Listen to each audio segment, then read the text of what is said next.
অঙ্কুরিত গল্প। একটি কলম যখন চারাগাছ হয়, আকাশ আর নীলিমা দুজনেই অফিস কলিগ। একদিন কাজের ফাঁকে আকাশ খেয়াল করল নীলিমার কলমের কালি শেষ হয়ে গেছে। নীলিমা কলমটি ডাস্টবিনে না ফেলে সযত্নে তার ব্যাগে রেখে দিল।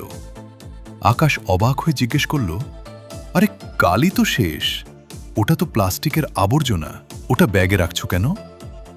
নীলিমা হেসে উত্তর দিল, এটা সাধারণ প্লাস্টিকের কলম নয় আকাশ, এটা আমার ইকো পেন।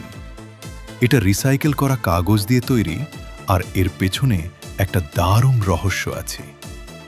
পরদিন নীলিমা আকাশকে তার বাসার বারান্দায় নিয়ে গেল। সেখানে একটি ছোট টবে সবুজ মরিচ গাছ উকি দিচ্ছে। নীলিমা বলল, গত মাসে আমার একটা ইকো পেনের কালি শেষ হয়েছিল। এই কলমগুলোর পেছনে ছোট একটি ক্যাপসুলে বীজ থাকে। আমি কলমটি মাটিতে পুঁতে দিয়েছিলাম, আর আজ দেখো সেটা একটা প্রাণবন্ত গাছে পরিণত হয়েছে।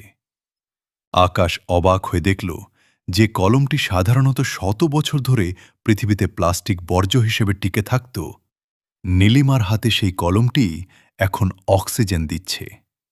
নীলিমা যোগ করল, ভেবে দেখো আকাশ, আমরা প্রতিদিন কত হাজার প্লাস্টিক কলম ফেলে দিই যা মাটির ক্ষতি করে, কিন্তু এই একটা ছোট বদল, কাগজের কলম ব্যবহার করা, পৃথিবীকে শুধু প্লাস্টিক মুক্তই করে না, বরং নতুন সবুজের জন্ম দেয়। সেদিন আকাশও সিদ্ধান্ত নিল, এখন থেকে তার প্রতিটি লেখাই হবে পরিবেশের জন্য একটি করে উপহার। ইকোপেন কেন সেরা? প্লাস্টিক মুক্ত, এটি 100% রিসাইকেল করা কাগজ দিয়ে তৈরি।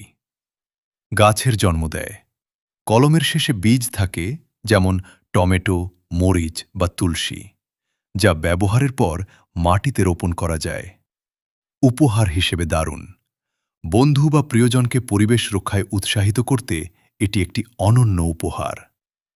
আপনার লেখা শেষ হোক, কিন্তু কলমটি যেন হারিয়ে না যায়, বরং সেটি হয়ে উঠুক একটি নতুন প্রাণ। আজই সংগ্রহ করুন আপনার এবং আপনার প্রিয়জনের জন্য। আপনি শুধু অর্ডার করবেন, আমরা আপনার বাসায় পৌঁছে দিব ইনশাআল্লাহ। অর্ডার করতে নিচের অর্ডার বাটনে ক্লিক করুন অথবা হোয়াটসঅ্যাপে